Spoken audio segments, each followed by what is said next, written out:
the provision of services. Yes, great. Thank you so much, Basia. Good morning, everyone.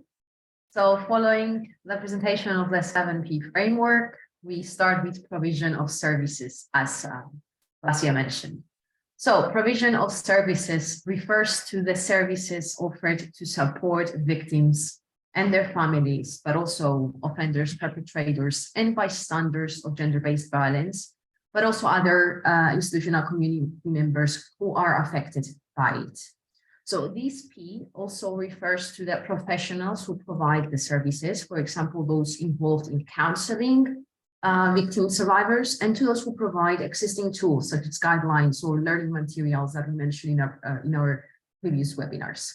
So provision of services overlaps with other Ps, notably protection, prosecution, but also partnerships, which we will discuss later. And this is because the Ps are closely interlinked to provide a holistic approach to address gender-based violence, as we have said before. Now, more specifically, provision of services can include general support and helplines, is information for the services, but also psychological support services in counseling, medical aid in healthcare, legal counseling and advocacy services, but also conflict resolution services and support services for bystanders. Counseling and rehabilitation programs for perpetrators are also included in the services provided, and referrals to professionals and external services such as police and legal services and harassment crisis centers are an important part of the provision of services, in addition to capacity building for students, staff, and professionals. Now, the support provided should be tailor-made to individual needs if applicable, and may include access to a variety of external services. Confidentiality, as we will also discuss later, is a key consideration throughout the process of provision of services. Counseling services and general support, such as psychological support or medical and legal assistance, are among the main services offered to the target groups. And organizations can provide information and support to victims who may need to take legal actions, such as filing a complaint, a policy report, or obtaining a restraining order. And similarly, advocacy services provide assistance in navigating the reporting process and connecting victims, but also perpetrators with legal and medical resources, but also support them throughout the institution's disciplinary process. Now, let's move on. See, when we approach the design of provision of services, we need to make sure that we provide clear and accessible information. The resources and services offered by the institution, as well as information on the reporting and disciplinary procedure, should be made clear and easy to understand. All these available resources, such as the contact information, the email addresses, the working hours of the services, any training material offered, should be also featured on the website of the school, of the department, of the unit. And it is crucial that the staff and students are aware of these available support services. Therefore, a strong communication strategy will enhance the spread of information, but it will also give the users the confidence that the university has the capacity to provide professional support in case of an incident. And another point to consider is ensuring professionalism and confidentiality. Staff members of the service should be trained and qualified professionals able to offer support and guidance, responding to the needs of the survivors and victims with sensitivity and understanding. You don't need any individual who reach out to the service to be treated like in any other service. Therefore, it is paramount that the approach provided by the service is trauma-informed and victim-centered. Now, any private information about the user of the service is, of course, protected, guaranteeing privacy and confidentiality. To ensure accessibility and inclusion, the services provider should be also granted and easily accessible to all staff and to all students and staff members, regardless of their status. even if they are trainers, if they're visiting lecturers, if they're part-time staff, research fellow, or mobility students, the access and provision of services should be granted. It is also good practice to provide various means of contacting the service, therefore consider online and offline channels. And the institution also needs to consider how it will ensure the provision of services in case of need to individuals who are in location where services may be less accessible. And we mentioned that before, consider field trips or remote research sites, or when students are abroad for seminars and conferences. A possible solution for this might be to provide information and context to staff and students who are planning to travel about the local support services. So we provide this information prior to their trip.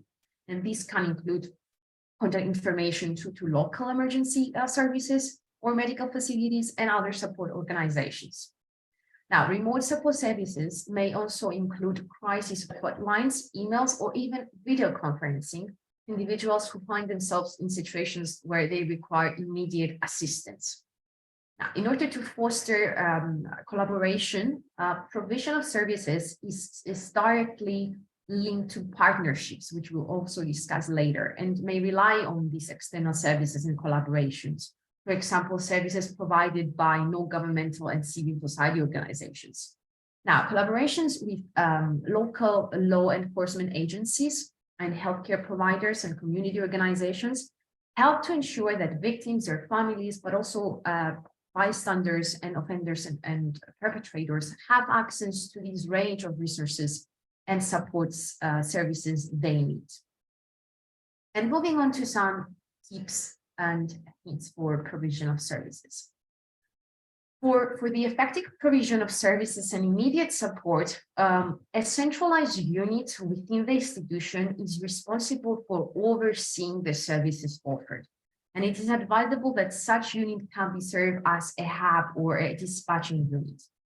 Now, in cases that the institution has more than one main campus, we need to ensure that at least one first responder is available in all sites, because we don't want the individuals who experience an incident have to travel or commute to other campus in order to get assistance and support. Services should be equipped and capable to address all forms of gender-based violence, as we repeatedly mentioned with the several Ps. And we need to consider offering an easily accessible booking system for appointments with the service staff, or for in-person, either for in-person or virtual meeting. And when incidents are reported anonymously, we need to remember to provide information for all the services available in case the victim would like to get support with indirect ways, such as attending a training or a webinar. So the provision of any type of service should be available regardless of the time frame of the incident. For example, in case of the reporting incident month happens months after the incident happened. Now, in case of student victims who have been affected by the incident, we need to consider offering the option for applying for extenuating circumstances, so that an extension of an assignment or other deadline or rescheduling for exams, but also transferring to another class or attending online classes can be granted. We need also to consider to provide first aid guidance on the unit's institutional website in case of an incident is happening outside working hours. And in addition to what we mentioned in the second webinar for prevention, information for bystander intervention practices could be accompanied by a short guide for all members of the institution, but also friends of victims on how they can act as supporters in case of an individual is sharing an incident that happened now or months before. So how do we support? So such information could be accompanied with the bystander intervention practices and material offered. And lastly, the provision of mediation services is considered controversial as it can be re-traumatizing for victims to be confronted with their perpetrator. So mediation should never be imposed, but can be offered as an option. But in any case, the needs and expectations of the victim or complainant should prevail, and no pressure should be exercised to steer the victim towards mediation. And both parties, of course, should be on equal footing. So an option might be to have each party assisted by a distinct counselor, and that these counselors then bilaterally exchange towards a mediated solution. That would be an option.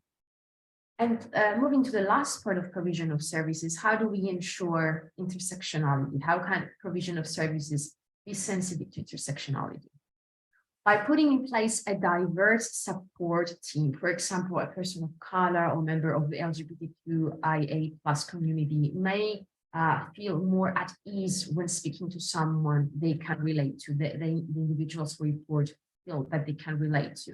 So consider building partnerships with external services and non-government organizations that can support in such inclusive representation. And this is something that we will also highlight in partnerships. And lastly, when tendering and contracting external services, we need to ensure that the service is sensitive and used to working with different socio-demographic groups. And having said that, we now move to partnership, which is highly connected with provision of services. Therefore, we're going back to Vasia. Thank you, Panayota. Actually, speaking about provision of services, do you understand that this is closely tied with the partnerships P? So partnerships relate to the involvement of all relevant actors inside an institutions against the approach against gender-based violence. So we have at all levels actors that can help us with the gender-based violence, such as governmental agencies, civil society organizations, service providers, trade unions, or staff and student associations. External partnerships can complement the skills, competencies, and expertise that are available inside the institution. So in the context of academia, we can provide you with a few examples of external partnerships.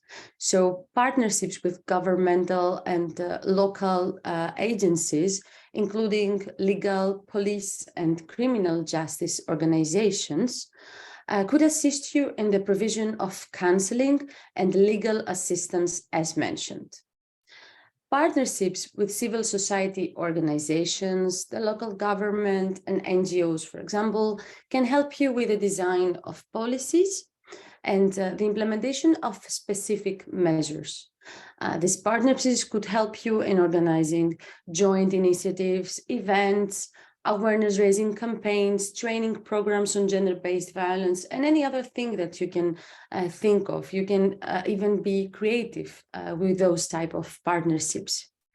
Similarly, partnerships with student groups and associations to engage with students from several universities in prevention efforts and create a supportive environment for those who experience gender-based violence.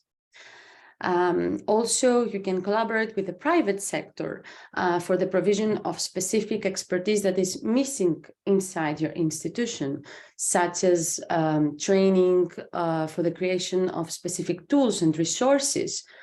For example, you can develop some type of digital tools to connect with students, with support services, to create panic buttons, and so on.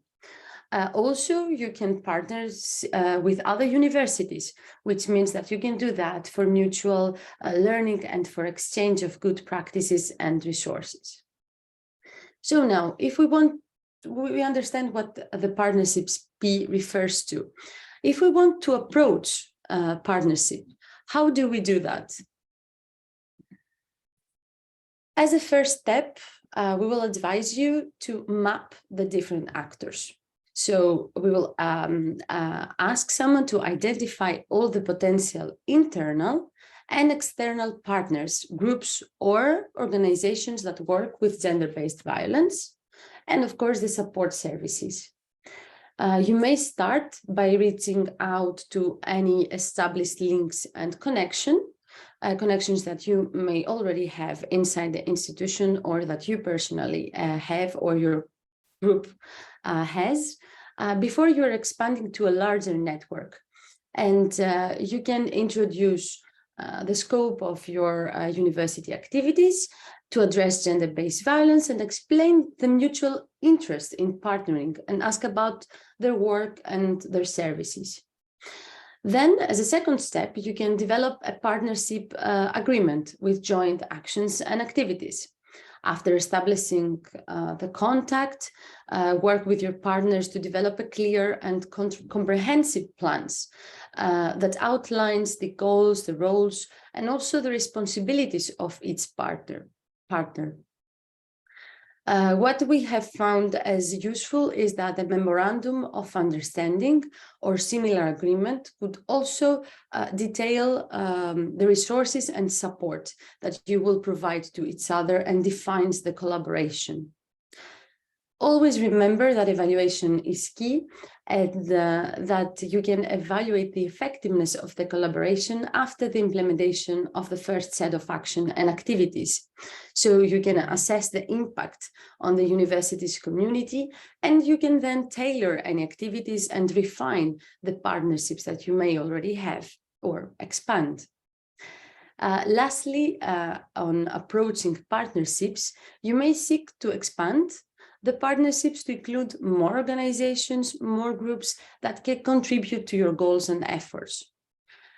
Think that diverse stakeholders and communities could be integrated to address intersectional aspects of gender-based violence, but we will talk about that a few slides later.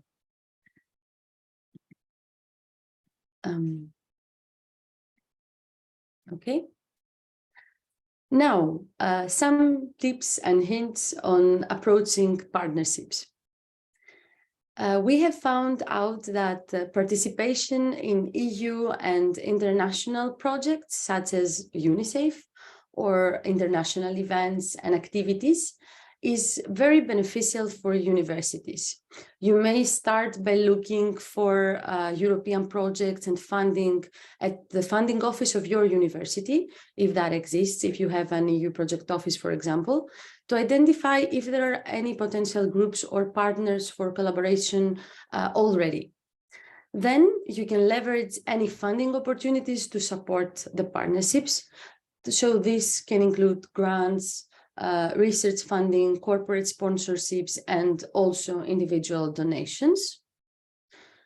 You can build also and leverage on informal networks and encourage this factor of partnerships, highlighting the importance of having good relations with key actors and networks. For example, with professors that are change agents inside the organization. It is important to have in mind that having the right people in the right places is the motto while mapping the different actors.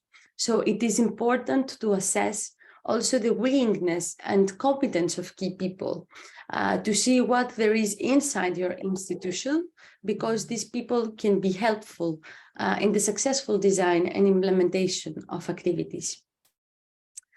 It is also important to know still too often important responsibilities are carried by unpaid volunteers, and that is not good practice. On the contrary, it is important that these functions are formalized and are recognized functions inside the institutions rather than temporary members that are informal and that are unpaid. A few more tips and hints. Just let me change the slide.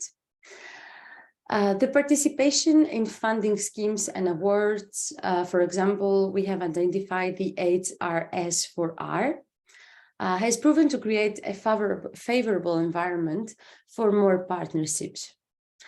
Also, external partnerships can be mobilized to different degrees. either to allow for the provision of services on behalf of an under-resourced responsible unit or as important support. Consider also getting external consultation for victims from an independent organization that deals with issues such as sexual harassment even before an official complaint is made. And think intersectionally by building partnerships with a network of translators, for example, that could benefit the provision of services in different languages. Just be creative and build various forms of partnerships.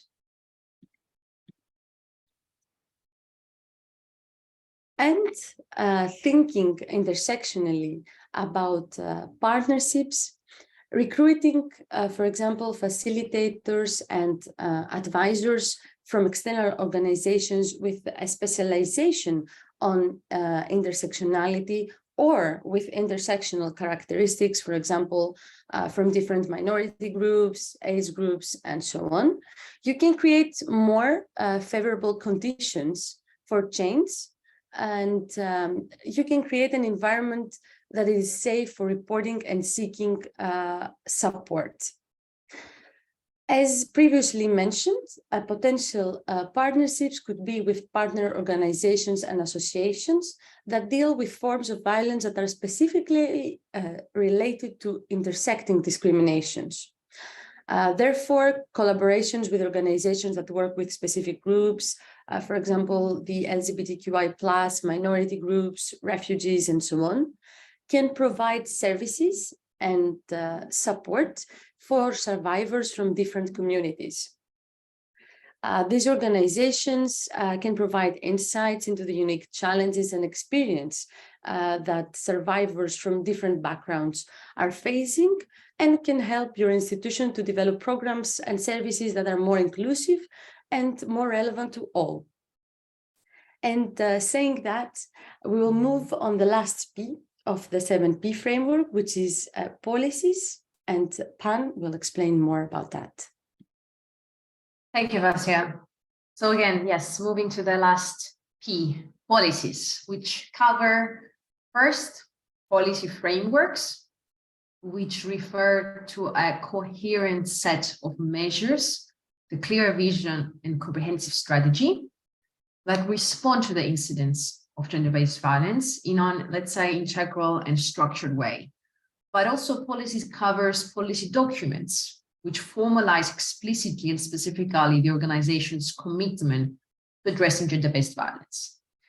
Policies can take different forms, such as protocols, action plans, informative or explanatory documents, strategies, regulations, but also procedures and directives, and may also include definitions of the different forms of gender-based violence, but also code of conduct that we mentioned before, procedures for reporting and responding to incidents of gender-based violence, prevention measures, support services and training programs, but also monitoring, evaluation, and timelines for these. It's a holistic policy document addressing all P's, as you can tell. Setting up an effective policies to address gender-based violence requires a comprehensive approach involving key elements and steps. Some suggestions on how to practically set up well-functioning policies is to start by investigating the legal background at the national and European level. A good practice understanding the legal framework as well as the existing measures will allow you to support your rationale for the policies and measures suggested. UniSAFE has mapped the legal and policy framework of the different EU countries, and you can find the interactive maps and country reports on UniSAFE website, but also shared in the chat with you. We will also share this in the follow-up email. So it is important to have a good understanding of the institutional context, as it can affect the implementation of the policies. This includes the organizational structure, governance, culture, but also resources. So conducting this internal assessment can help you identify perhaps potential challenges or resistances to the implementation, and you will also be able to determine how to address them. Now, to ensure that the policy meets the organization's needs, defining and co-creating measures with stakeholders such as students, the faculty, the staff, the top and middle management, decision makers, but also the professionals who are already working on this topic, is a key to grasping the specific context and tailor the policy to the community's needs. So this step will help you identify the needs of the different institutional communities, but also groups, to ensure an inclusive approach, as we repeatedly mentioned. It will also help to promote a transparency and accountability in policy design and implementation, but also setting up policies, we need to consider that it requires a variety of resources, from human resources to financial resources, and therefore we need to make sure that we outline what we already have available in terms of staff, expertise, but also funding and budget. And in addition, regular monitoring and evaluation of the policies and their implementation is needed to check their effectiveness. Therefore, qualitative and quantitative indicators will help us measure the short and long-term impact of the policies.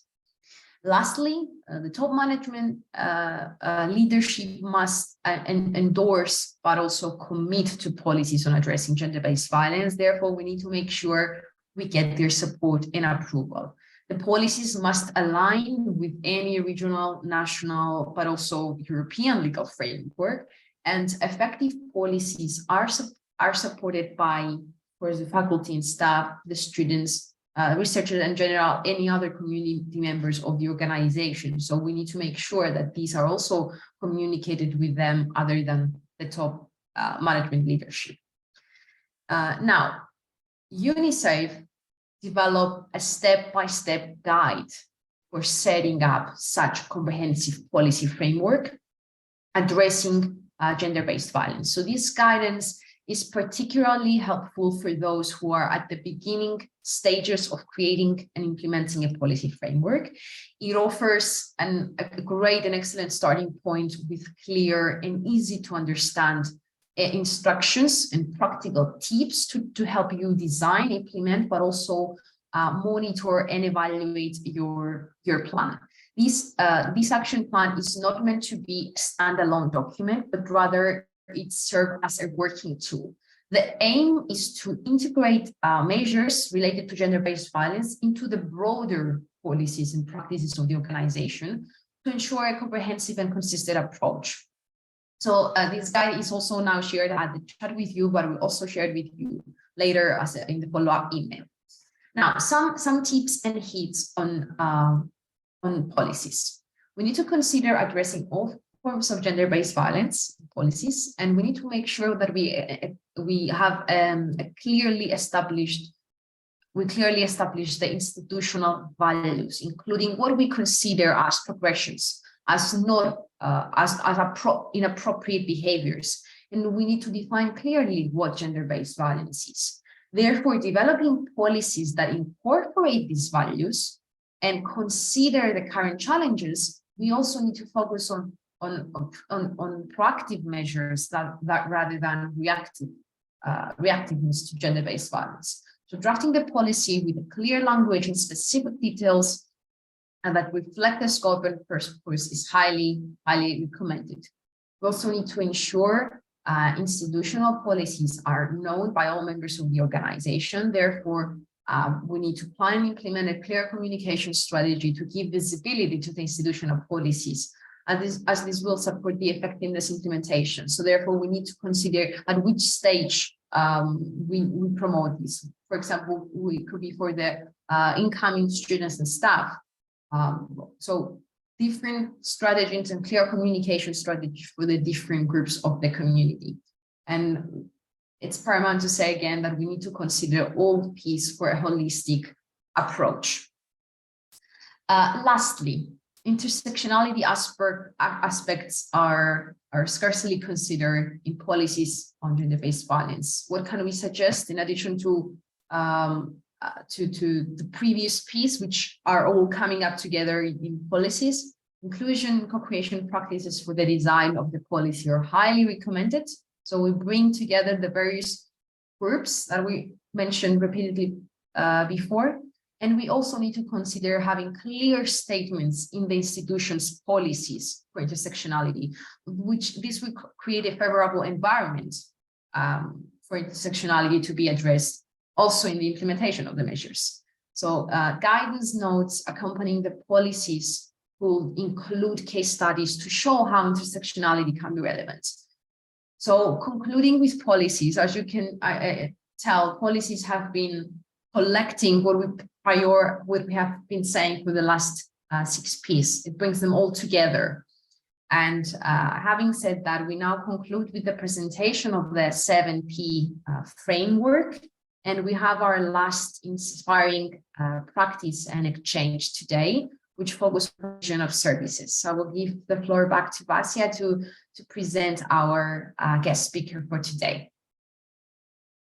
Thank you, Panayota.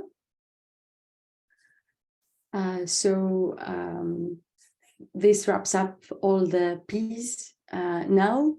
And as always, we have today a guest speaker, which is Cristina Gamberi. I hope that I'm pronouncing that well, from University of Bologna, that will present us the help desk against gender-based violence of the University of Bologna, which is an inspiring practice addressing the provision of services. Cristina is a research fellow at the University of Bologna, where she works on the strategy on equity, inclusion, and diversity. And she's also a program coordinator of the European Master in Women's and Gender Studies, the so-called GEMA. Cristina, we are very happy to have you here today. Would you like to share your screen and your presentation with us? Cristina, you are... Can you hear me? Yes, we can hear you.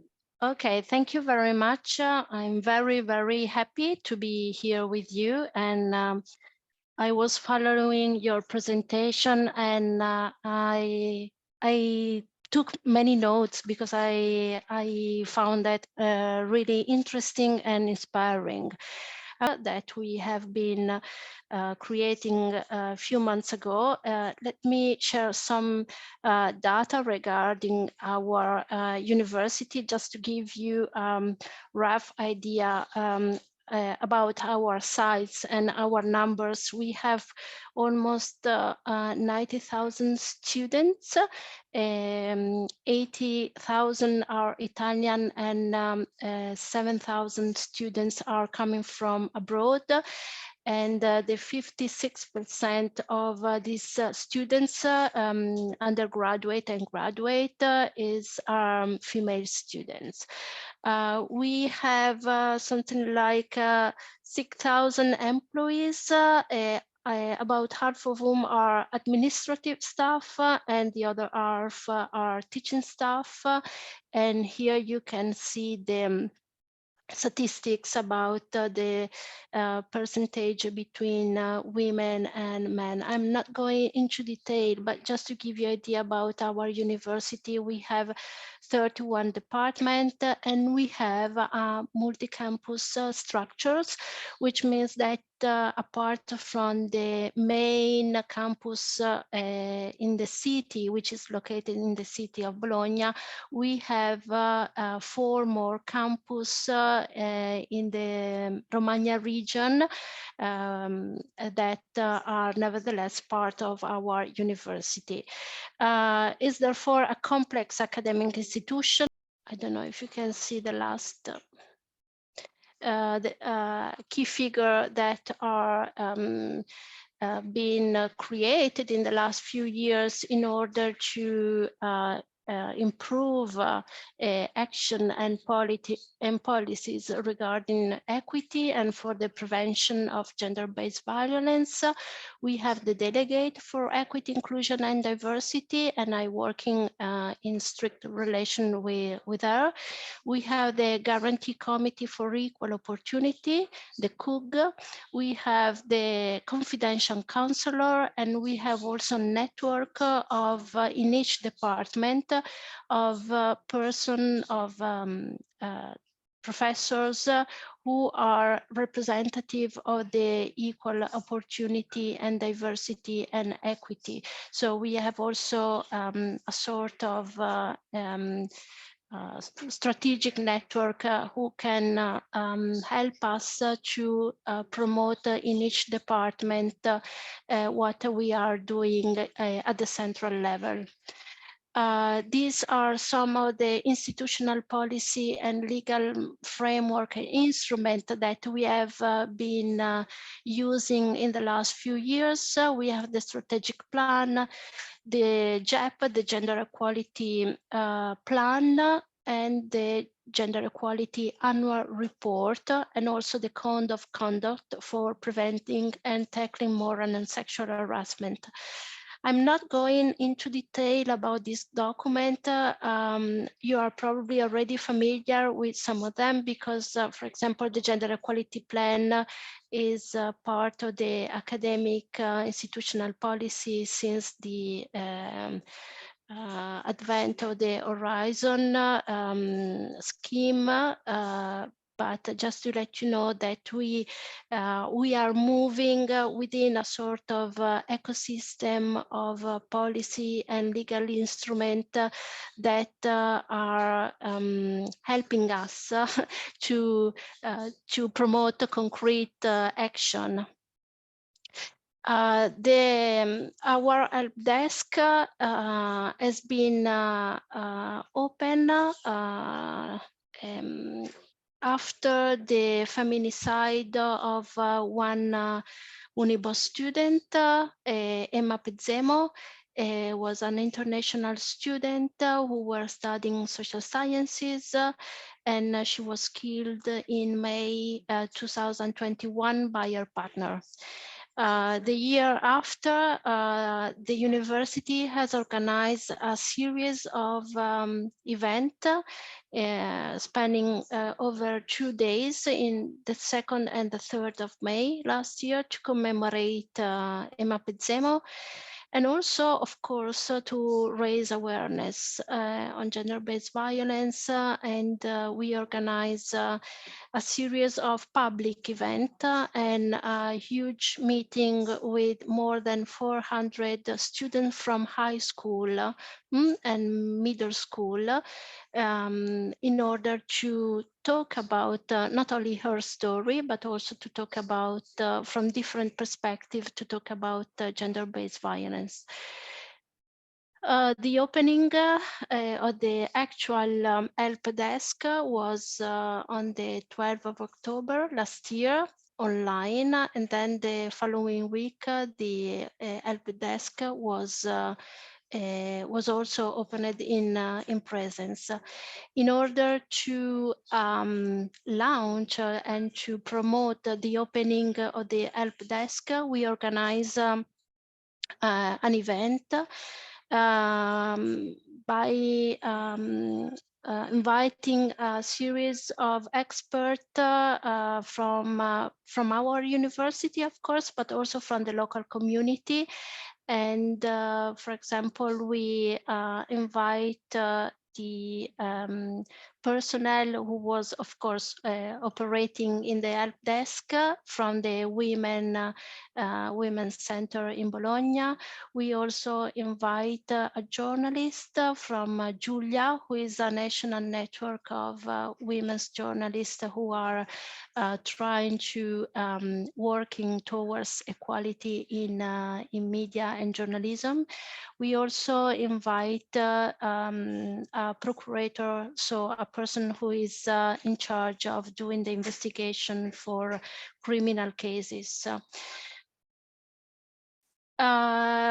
I will now try to describe as clear as possible the service. The service is free of charge and offers protected listening and support space for all the different forms of violence that can occur within the university context, but also outside the university walls, and different form of violence that are perpetrated by partners, family member, acquaintance, or even strangers. The help desk operate in compliance with the right to anonymity and confidentiality, the right of the person and any witnesses of the confidentiality of the data and the information acquired. This means that as I will explain you later, we as a university, we don't have access to the sensible data of the person who are going to the help desk, since the help desk has been rightly decided to be managed by an external institution. What does it offer? The help desk offer one-to-one interview with an expert on male and gender violence in a safe environment where anyone that has suffered or witnesses violence can be given counseling, support, information, and can talk about their experience. The methodology that has been is used is the methodology that has been created by the feminist group who is running the help desk, which is the personnel from the Bologna Women's Center, and they use a methodology that is centered on the victim, and in order to support and give credibility to the voice and the experience and the emotion of the victim. Another offer is the telephone helpline, even in an emergency, with the possibility of starting with the consent of the person involved, an online support program involving the various services available in the metropolitan city of Bologna. And this means the social and health service, the law enforcement agency, and other associations and entities that can help the person to get out of the situation of violence. We have also the activation of the emergency procedure when necessary in order to immediately protect the person who has suffered the violence. The service also offers information on the other services, the key figures and the institutional bodies of the university regarding violence and gender discrimination, and provide orientation and information on legal aspect and on the most appropriate way to contact the competent authorities. And finally, it gives information in contact with the network of services and specialized local association for more complex situation, and also with hospital and social service in case the person who requires supports want to have more help. This service is open to the whole university community. So this means the students, the professional staff, the administrative staff, the teaching and research staff at any level, from full professor to PhD students and research fellow, and also to the huge variety of collaborators of the university, like readers, tutors, language trainers, and all the people that have a contract, even for a short time, they can have the support of the help desk. who is the responsible for the management and the coordination of the help desk? The service has been created as part of the area for students, even though it's not only for students, but for an administrative point of view, it was easier to create within this area, especially because we have a person who is responsible for these areas that has been from the very beginning extremely open, supportive, and sympathetic, which is, of course, in this situation is a key factor in implementing a service like this. The personnel who is responsible for the help desk is provided by people, women who are working at the Bologna Women's Center, Casa delle Donne per non subire violenza di Bologna. And in the last, and on this I will get back in a minute. And in the last few months, we have been creating a working group, which is interdisciplinary, let's say, from different area with different aims and goals of people in order to identify the correct procedure for internal reporting. And part of this group is me with the delegate for equity, the operator from the Women's Center, the confidential counselor, and the communication unit from the University of Bologna. So it's a group of different people with different, from different area that have decided to establish a smooth communication in order to have all the information necessary to have a internal reporting, a safe and smooth internal reporting, which is, of course, extremely important. As I told you, the management of the help desk has been entrusted for 3 years to the Bologna Women's Center, which was founded in 1990. The association was founded by a group of feminist women who design an anti-violence center capable of welcoming and concretely helping women who are subjected to violence. And now the association is a large and institutionalized association, is working on different levels to combat all forms of gender-based violence and promote activity related to cultural change. So they work here at university, but also they work with the hospital, they work inside the school. They organize every year a festival to during the month of November, collecting and coordinating all the events that are taking place in the city, because I don't know if you know, but Bologna is a very active city, especially thanks to the presence of a huge and extended community of students, but is also very active in terms of sensibilization on these issues from many times, since many times. The desk adopts an intersectional approach, as has already been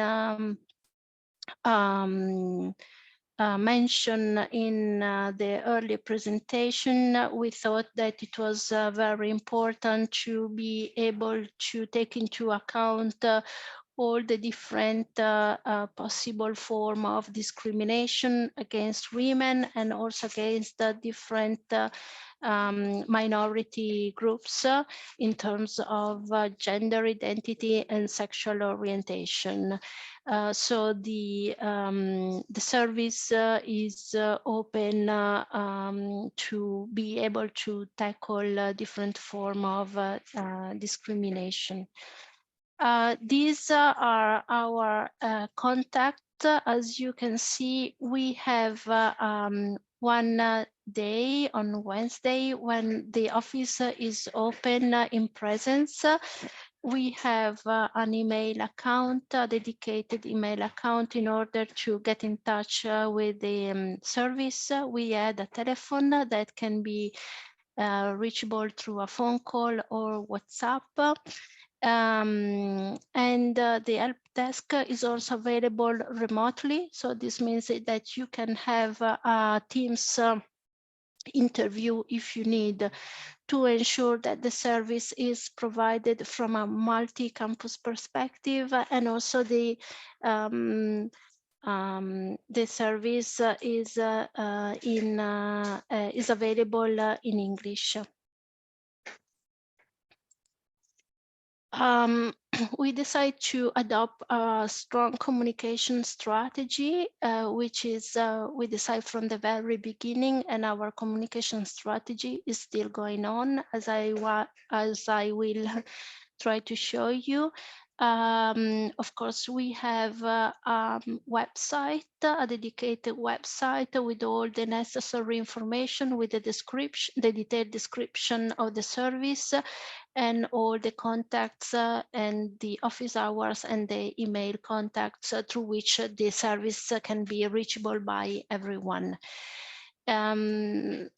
We decide to spread this information with a message that was sent by the rector in January 2000 this year, with all the with the help desk, promoting the help desk and the other legal and policy instruments that the Unibo has been setting up in the last few years. And this email message has been sent to the whole community. This means that more than 90,000 people were reached by this email message.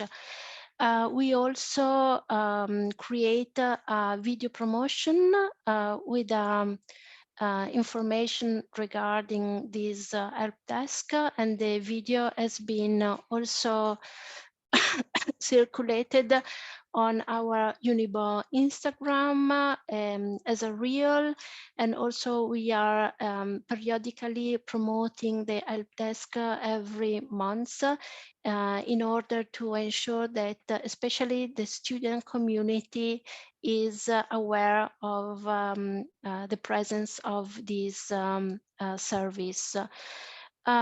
We have also organized the national conference that will take place tomorrow.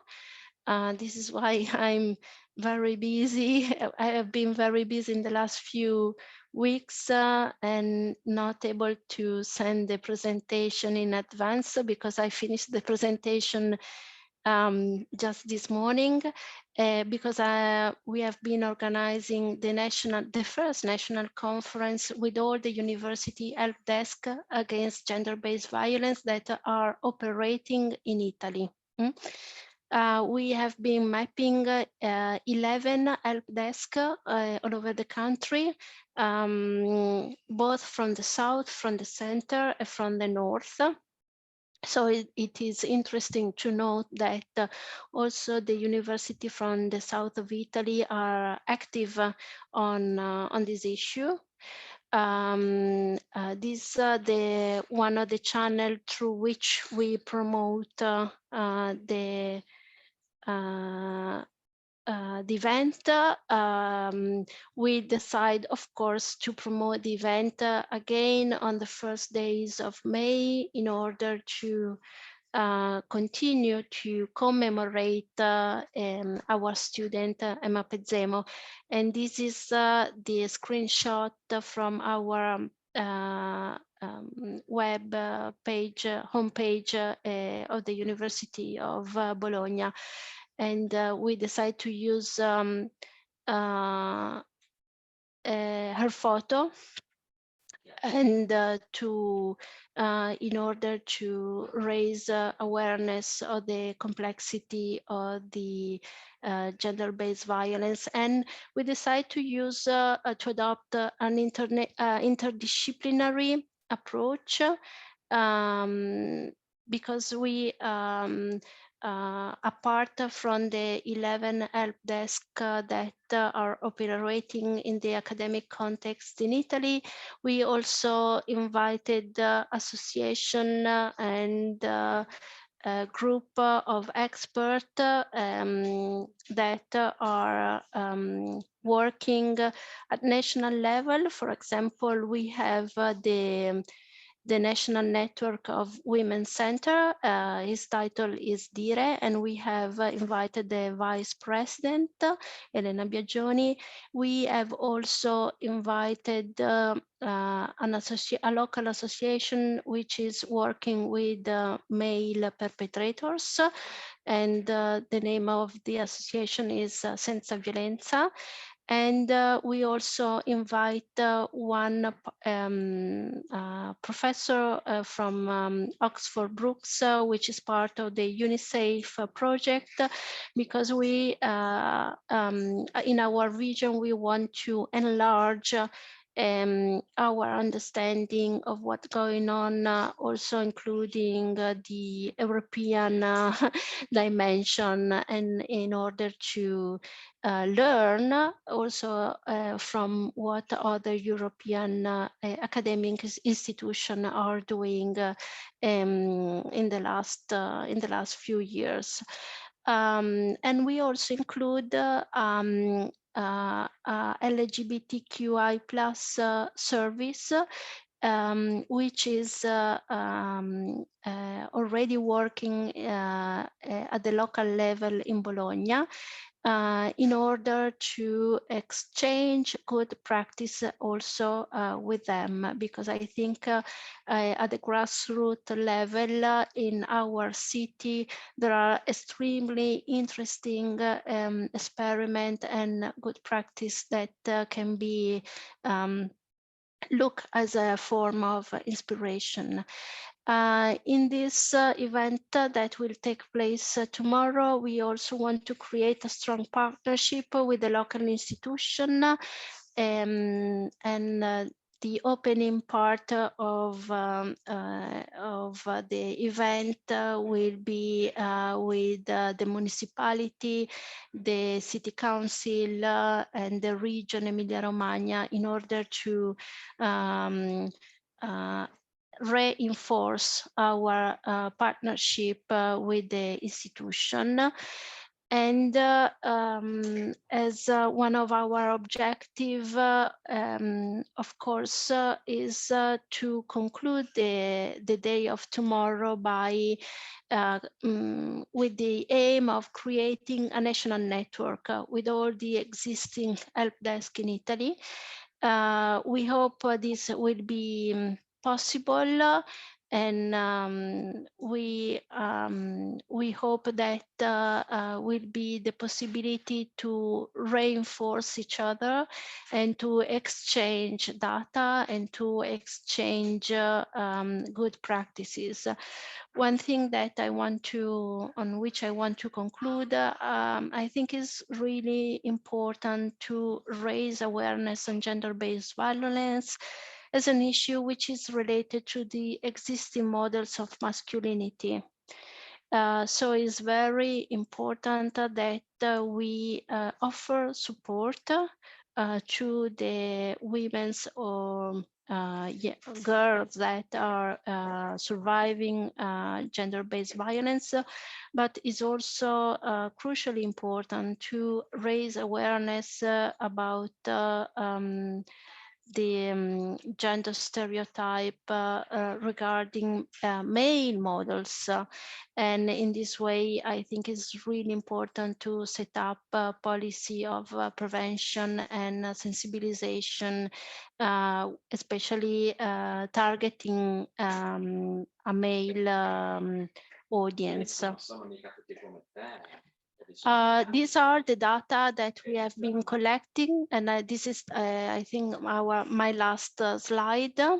From October to December last year, we had in total 14 women that had access to the help desk. Among these 14 persons, 12 are students, one is a PhD candidate, and one is a researcher. Of course, in the majority of the cases, the perpetrator is the partner or the ex-partner. In 4 cases, the violence has occurred online. So this is also an interesting data that can bring us to think about the different form, the old but also the new form of gender-based violence, especially among a younger generation, that we have to work for the prevention at different level in presence, but also considering the online violence or the violence that is perpetrated in digital spaces. So this was my last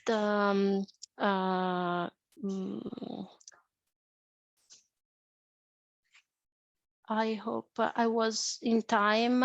I hope that I didn't take too much time, and I hope that it was enough clear. And I hope to have answered all the questions that Panagiota has sent me.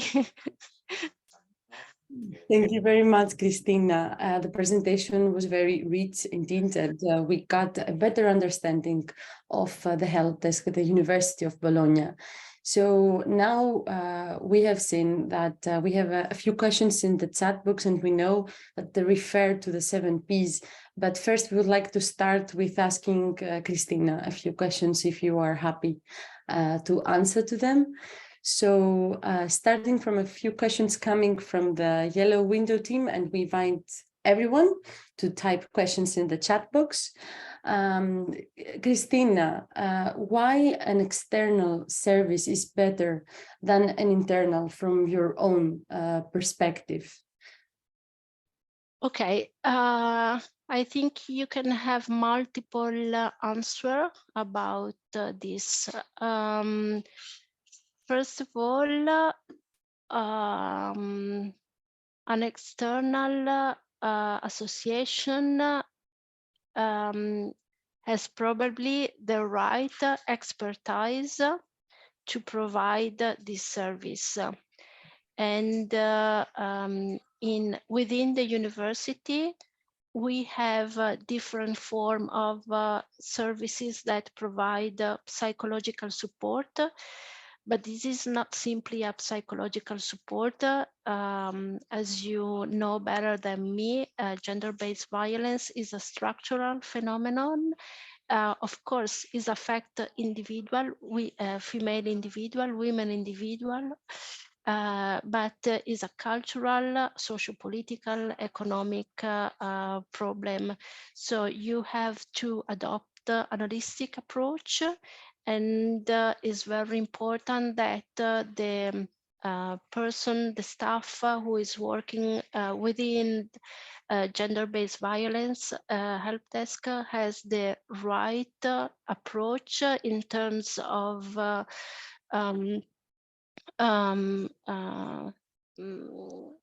what is behind the help desk, but also the methodology. Is very important that the person that are working within the help desk adopt the right methodology, who gives credibility to the woman who is reporting the violence, and is centered on is a women-centered approach. Second answer is about the confidentiality. an external service can ensure a confidentiality that probably a personnel that is working with within the university is not. But also is important that the people, the women, or the people from that decide to ask for support from the help desk perceive the service as independent. So they are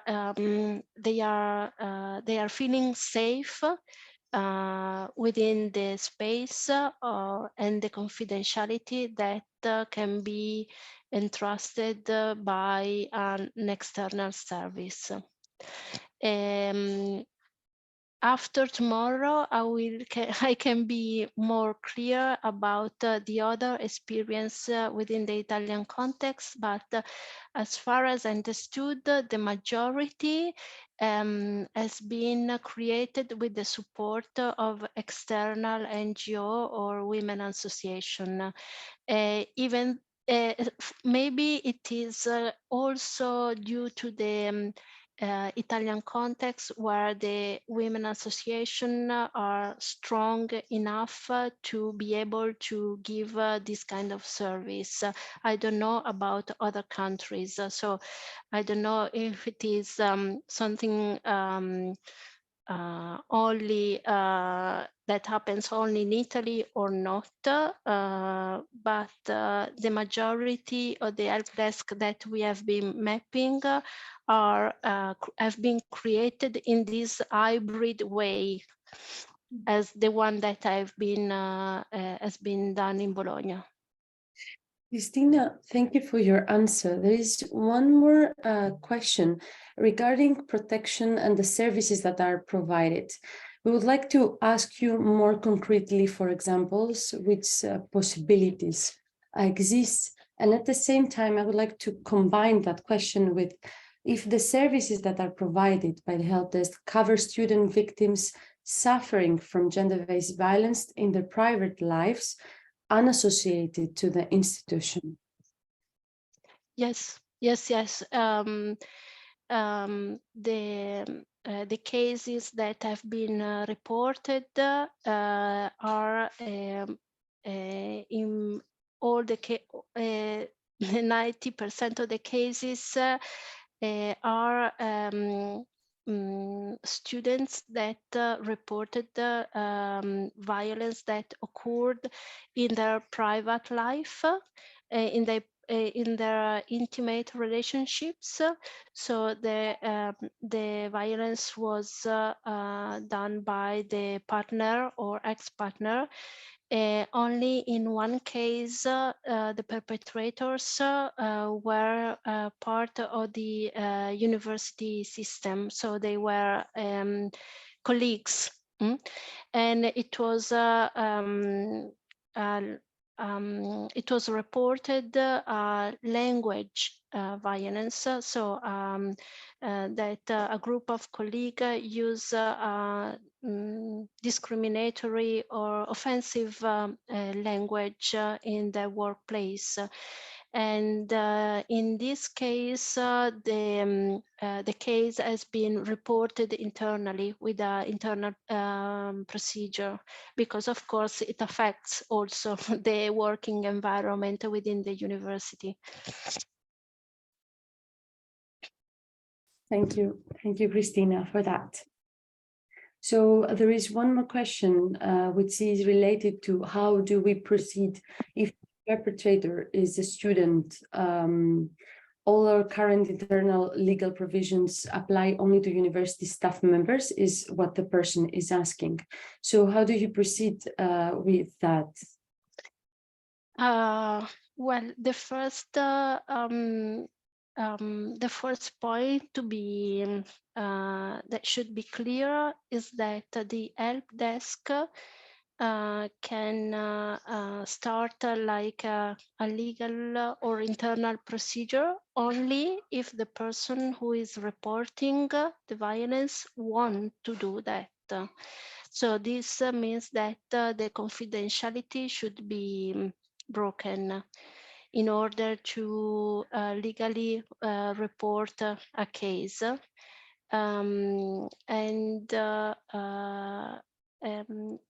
Against a student, there is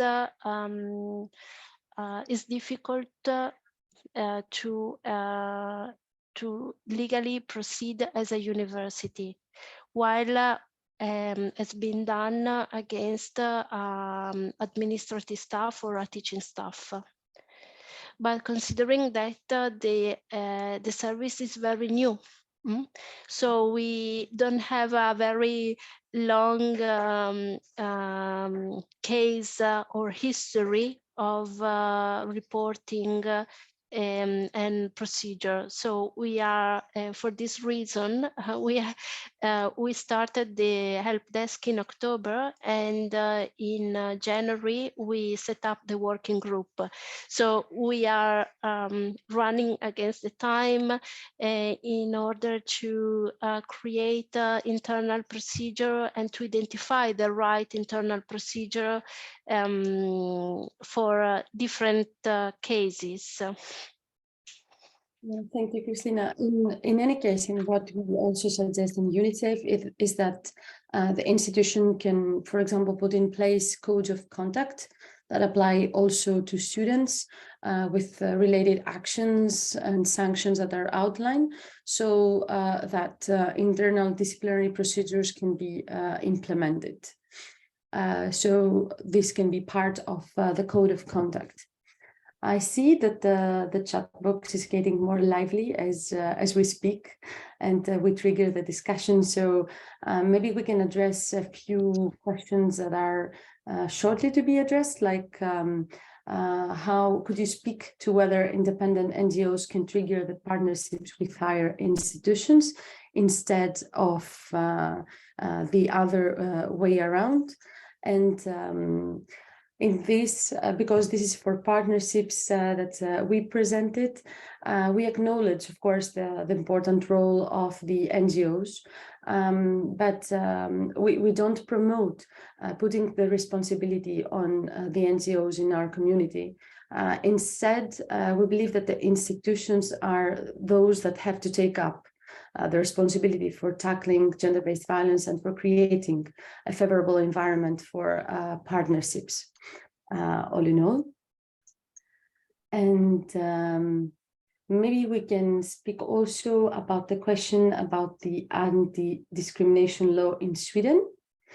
I can read this question, which says, we have a greater discrimination law in Sweden, but we receive criticism from the UN because it is not followed up. There are no real consequences for universities that do not ensure that the discrimination law is followed. We have gender mainstreaming targets to meet at the universities, but we will not meet those either. And there are no consequences. What do you do when policies exist, but there is no follow-up or consequences if they are not followed? And I think this is a question for Panayota. Yes, but I will also invite our colleagues from Yellow Window if they would like to add anything on that. So from what we understood, this is addressed mostly to, you're referring to the national legislation that is not followed up by the institution. So the attention here will be to focus on what is in the power of the institution. So is what about the institution and its stakeholders can do. So we recommend to focus on what is in our power. And in this case, we will suggest to exercise pressure on the institutional leadership, as gender-based violence now considered one of the areas of focus of the European new announcement on implementing gender equality plans. So this could be a strong point to rely on, and we can use different arguments on that. For example, with the cost of having high-profile cases and how these are affecting the reputation of the institution. So as for UniSAFE now, we will soon publish recommendations to national policymakers, which will address this gap that you have mentioned. So that's all from our side. If anyone else would like to add from Yellow Window team, please feel free to do so. Vasia, we also, before moving on, if we can go back to another question that refers to the provision of services by one participant. Yes. Which one do you mean, Panayota? Because, sorry, yes, I can read it, of course. Sorry. So, Cristina, as a research institute, we are as much smaller than a university. We're 300-ish employees and 50-ish PhD students. Does anyone have advice for providing effective services on a small scale? We can also perhaps address it. I think I lost Cristina. I think she's frozen. I'm not sure. I'm here. Oh, sorry. It was frozen for my screen. Is there anything you would like to add on that for providing effective services for smaller scale universities, perhaps with limited resources? Well, I think there is a very diverse measure that can be taken in order to promote or to combat. I think training and training for teaching, training for staff, training for students, transversal training for everybody is an important measure that can be taken. And the help desk, the service, or to create a collaboration with an already existing service that maybe is already working in the town or in the region can be an idea, or to create a remote online service just to start and see if it is work or not. It might be some possible strategy for smaller academic context. Of course, we are facing the opposite problem, how to reach 80,000 people that are coming from all over the country and are coming from abroad. And sometimes the communication should be very differentiated, should be really targeting different community that are that are living in the university. One friend of mine who is working as a vice president of the Bologna Women's Center advised me that the best way to promote the service is to use to promote the service in the toilet, in the women's toilet. Oh, yeah. Yeah, we've seen that as a good practice indeed. Yeah. Yeah, because it's probably is the only place. Is a confidential space. Is a separate space, and can be a way to promote or an existing service, or a possible way of raise awareness in general. And you can also promote the national helpline. I don't know, we have, for instance, a national helpline. You can promote a national helpline if you don't have resources to open one in your own context. These are just my brainstorming. Yeah. Great, thank you so much, Cristina, for this. Indeed, for small scale, we will also advise that partnering up with organizations, local organizations that are experts offering services, as you mentioned, in order to make sure you can cover these. Thank you so much. Thank you, Cristina. And maybe we can move way back again in the chat box. We have one question, which is about the 7P framework and if it can be applied outside the EU. So UniSAFE has included a few non-EU countries, and the model applied equally well. So we cannot speak of wide experience, but we see no reason why it wouldn't work outside the EU. And Also, there is one more question about the role of the unions as collaboration partners in the fight against gender-based violence. So we can think of a few examples. The trade unions can be helpful in co-designing policies, in awareness raising activities, and any other preventive measures. And also they are playing a vital role in the risk assessment. Also, we have seen that they can be chosen by victim survivors as trust persons in order to record a complaint formally or even informally to report an incident. So unions can be people that can be trained in order to understand what gender-based violence is about and what is happening inside an institutions and what are the formal and informal procedures, and in order to provide support which is trauma-informed and safe. And they can also exercise pressure on the institution to strengthen its policies. Finally, another example could be that unions could establish a liaison with the institution so that they provide info on informally made reports. And here we can see the role of the trade unions in identifying patterns inside the institutions and flows that are anonymized. So we can allow the institution to monitor and pick up any patterns that exist. So I hope that replies to that question. And I see we have more questions. Panayota, if you can help me picking. Yes, we have one question refers to how long it can take to implement the 7P framework. And what we can say here is that it's a step-by-step process, and we need to perceive it as an ongoing, non-stop process. There is an end line and end point that's set throughout this, and policy should be also monitored and constantly improved when possible.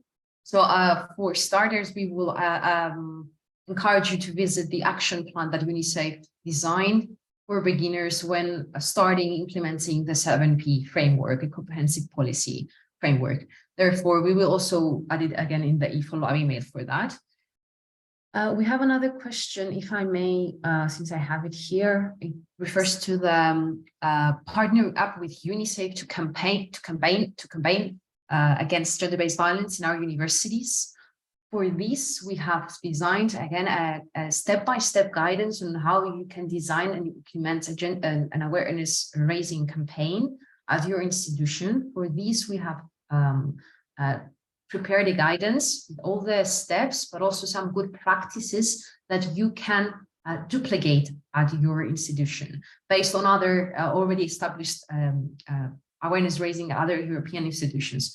So there is a webinar for this that you can watch. It's available on our YouTube channel, but the step-by-step guide will also give you access to a template where you can use to duplicate a good practice. We will also include this in the follow-up email.